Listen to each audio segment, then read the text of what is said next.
parle de lui-même et du Père, et il sera en vous. Donc ça sera après, à la Pentecôte. Et là, ça sera le Saint-Esprit. Voilà. Et donc, verset 18, non, je ne vous laisserai pas seuls comme des orphelins, mais je reviendrai vers vous. Voilà. Donc, il ne nous laissera pas seuls comme des orphelins, grâce au Saint-Esprit. Et donc, le Saint-Esprit, c'est Jésus. Et c'est le Père aussi. Pour moi, je pense que le Saint-Esprit, c'est à la fois Christ, enfin, le Fils et le Père. C'est mon idée. Après, bon, ça, c'est... Bon. Ah, bon. On continue. Vas-y. Allez, vas-y. Jude est en réalité Judas. Ah, Jude est en réalité Judas. Oui ou non? Allez, 10 secondes.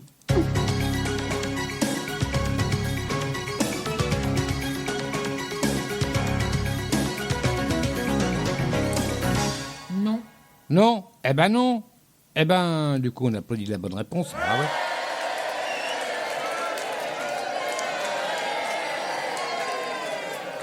Eh oui, et non, c'est pas loin, Judas, mais Oui, non, mais non. c'est pas le Ne même. confondons pas ce qui n'est pas confondable quand même. Hein. Voilà.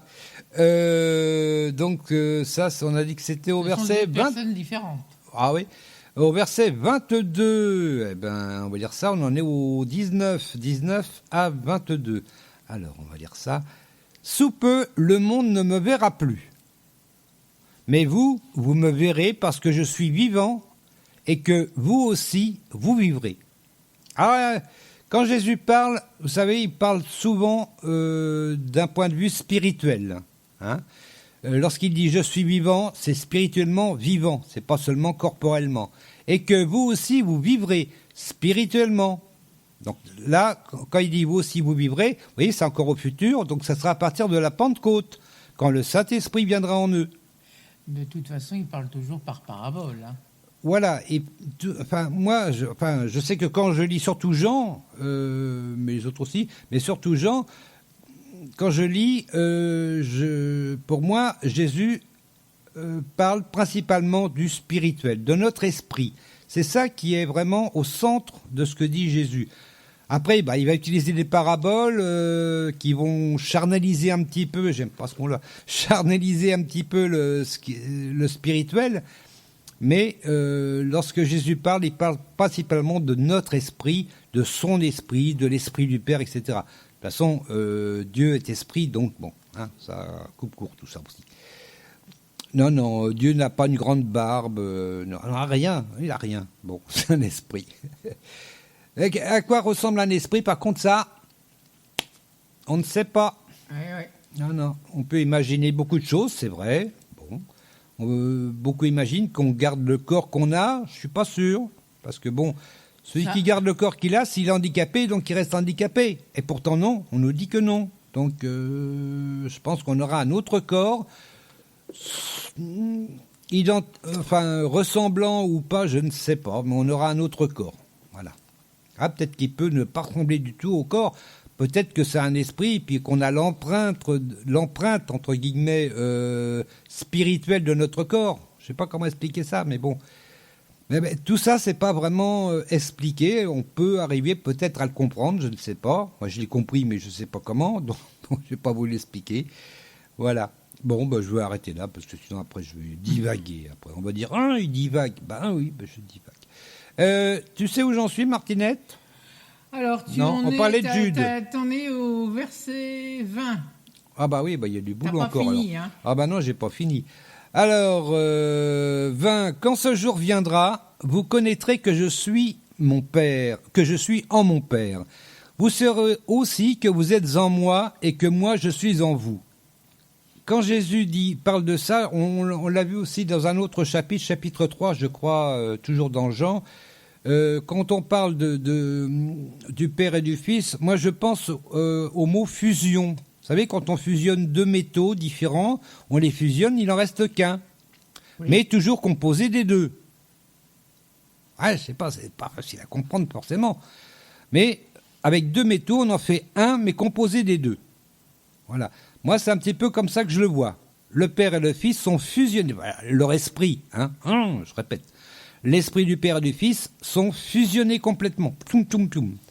Mais tout en étant à la fois le Père et le Fils. Voilà. Est-ce que c'est compréhensible ce que je dis? Je ne sais pas. Mais bon. Et c'est pour ça que Jésus peut dire que le Père et lui font qu'un, parce qu'ils sont fusionnés complètement, quoi. Ça fait comme on fusionne deux métaux. Ça fait plus qu'un. Voilà. Bon, après, je ne vais pas aller plus loin parce que je vais peut-être me perdre là-dedans. Alors, donc je vais répéter le 20. Tiens, quand ce jour viendra, vous connaîtrez que je suis en mon Père, vous saurez aussi que vous êtes en moi. Donc nous aussi, quand on reçoit l'Esprit, on est en Christ, Christ est en nous. C'est ce qu'il dit là.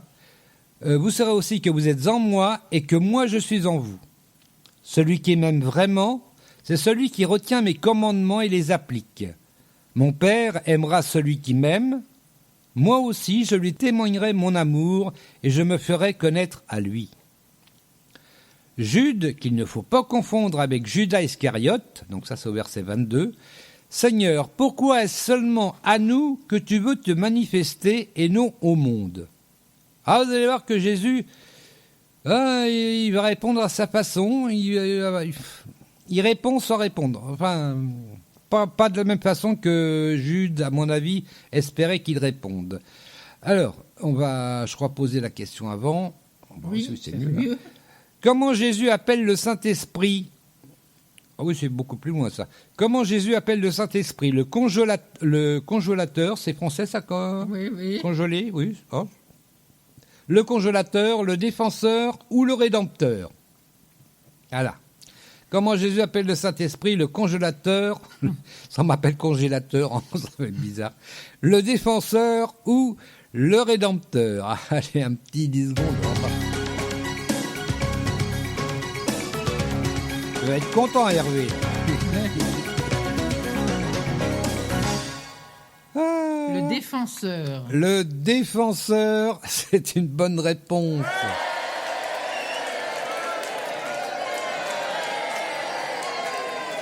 Le congélateur, non mais franchement, bref. Alors ça c'est au verset 26, donc on a pas mal de choses à lire. Du 23 au 26. Alors, 23. Jésus lui répondit, donc là il répond à Jude, Jésus lui répondit, si quelqu'un m'aime, vous voyez, il répond pas, il dit pas que c'est à eux, non, ou que c'est au monde. Il dit, si quelqu'un m'aime, il obéira à ce que j'ai dit. Mon Père aussi l'aimera. Nous viendrons tous deux à lui et nous établirons notre demeure chez lui. Alors, quand il dit ça, c'est pour tout le monde. C'est pas que pour ceux qui actuellement croient en Dieu ou en Christ. C'est pour tout le monde. Si quelqu'un, même s'il ne connaît pas Jésus encore, si quelqu'un m'aime, il obéira à ce que j'ai dit. Voilà. Bon, après, évidemment, il faut qu'il lise la Bible quand même, parce que sinon, bon.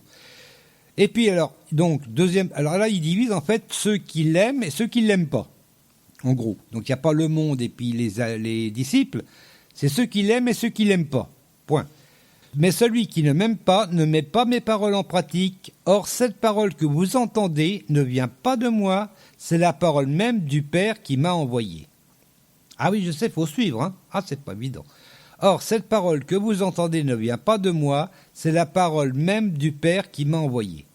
N'oublions pas que c'est le Père qui a envoyé Jésus. Bon, là, il ne parle pas vraiment de... Je parlais de fusion tout à l'heure. Là, il ne parle pas tout à fait de ça. Là, il parle que c'est le Père qui l'a envoyé, simplement. Je vous dis tout cela pendant que je suis encore avec vous. Mais le défenseur, le Saint-Esprit, que le Père enverra en mon nom, c'est le Père qui envoie le Saint-Esprit au nom de Jésus. C'est toujours au nom de Jésus. Vous enseignera toutes choses et vous rappellera tout ce que je vous ai dit moi-même. Voilà, on va aller à la question suivante. On arrive presque à la fin, là, disons déjà. Oh bon. Alors, que donne Jésus en partant? Que donne Jésus en partant? La guerre, la paix ou la joie? Oh bon. Que donne Jésus en partant? La guerre, la paix ou la joie? 10 secondes.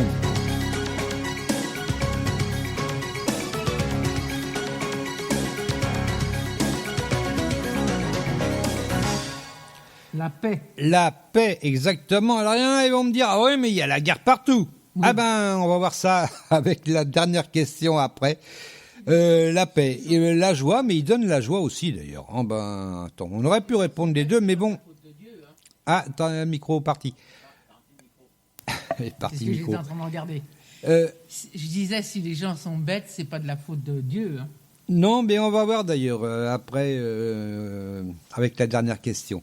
Donc ça, c'est au verset 27. Oh bah, on va pas lire long là. Non. 27. Je pars, mais je vous laisse la paix. C'est ma paix que je vous donne. Attention. Je ne vous la donne pas comme le monde la donne.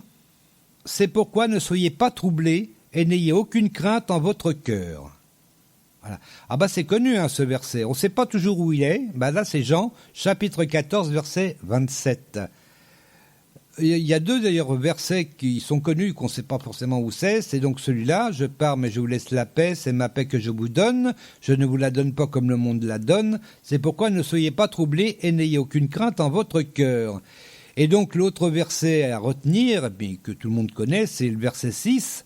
Le chemin, répondit Jésus, c'est moi, parce que je suis la vérité et la vie. Ah, tout le monde connaît ça, hein? Ah bah oui. Et puis, ce qui est important, c'est ce qui passe après, c'est personne ne va au Père sans passer par moi. Nul ne va au Père sans passer par moi. Voilà, ça dépend après des traductions, hein, c'est nul ne va au Père sans passer par moi, ou personne ne va au Père sans passer par moi. C'est la même chose. Hein, Moi, celle que je connais le plus, c'est nul ne va au Père que par moi. Voilà, ben ça c'est la version Louis II, je pense, je suppose. Voilà. Alors, oui, on va poser la dernière question, on va voir certaines choses d'ailleurs grâce à ça. Alors, qui vient après Jésus? Qui vient après Jésus? Le dominateur, le rédempteur ou le pardonneur? Ça fait bizarre, un pardonneur. Le dominateur, le rédempteur ou le pardonneur? Allez, 10 secondes.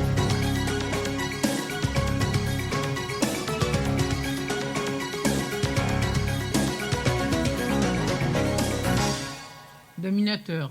Le dominateur, exactement. Ah oui, non, c'est pas Mahomet pour moi. Ah ben non, le dominateur, quoique, non, je sais pas, je veux pas dire de bêtises.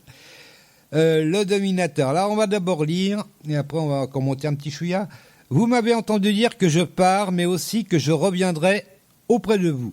Si vous m'aimiez, vous seriez heureux de savoir que je vais au Père, car le Père est plus grand que moi. Ah, ça c'est une chose importante à se rappeler. Le Père est plus grand que moi. Non, je dis ça comme ça. Je vous ai prévenu dès maintenant, avant que ces choses arrivent, pour qu'au jour où elles se produiront, vous y croyiez. Désormais, je n'aurai plus guère l'occasion de m'entretenir avec vous, car le dominateur de ce monde vient. Ah, le dominateur de ce monde vient. C'est qui le dominateur, d'après toi, Martinette? Pardon? C'est qui le dominateur, d'après toi, Martinette? Le dominateur, enfin non, c'est pas Dieu, c'est le diable pour moi. Exactement, le dominateur de ce monde. Satan domine ce monde, ça, faut se le mettre dans la tête. Le dominateur domine ce monde, Satan domine ce monde. Bon, alors, on parlait de guerre, on parlait, le coronavirus, il y en a qui me disent, c'est Dieu qui a envoyé le coronavirus. Non, qui c'est qui domine le monde? C'est pas Dieu. Non. C'est Satan. Un jour, ça va être l'inverse. Hein. Dieu va dominer Satan et le monde. Mais pas tout de suite. Faut attendre. Faut attendre. Ça peut être demain, ça peut être dans 50 000 ans, Oui. 1 million d'années, on ne sait pas. Voilà. On ne peut pas savoir. Non, parce que ça, on est toujours pressé. Dieu, c'est quand il veut. Voilà. Allez, Jésus revient tout de suite, maintenant, tout de suite. Hop. Allez. Non. Plus vite. Non. Personne ne peut décider à la place de Dieu. Exactement. Dieu a envoyé Jésus une première fois, et c'est toujours Dieu, le Père, qui renverra à nouveau Jésus une deuxième fois. Ça ne sera pas pour les mêmes raisons, par contre, à mon avis. Non, à mon avis non plus. Et puis d'après ce que j'ai lu, non plus. Voilà.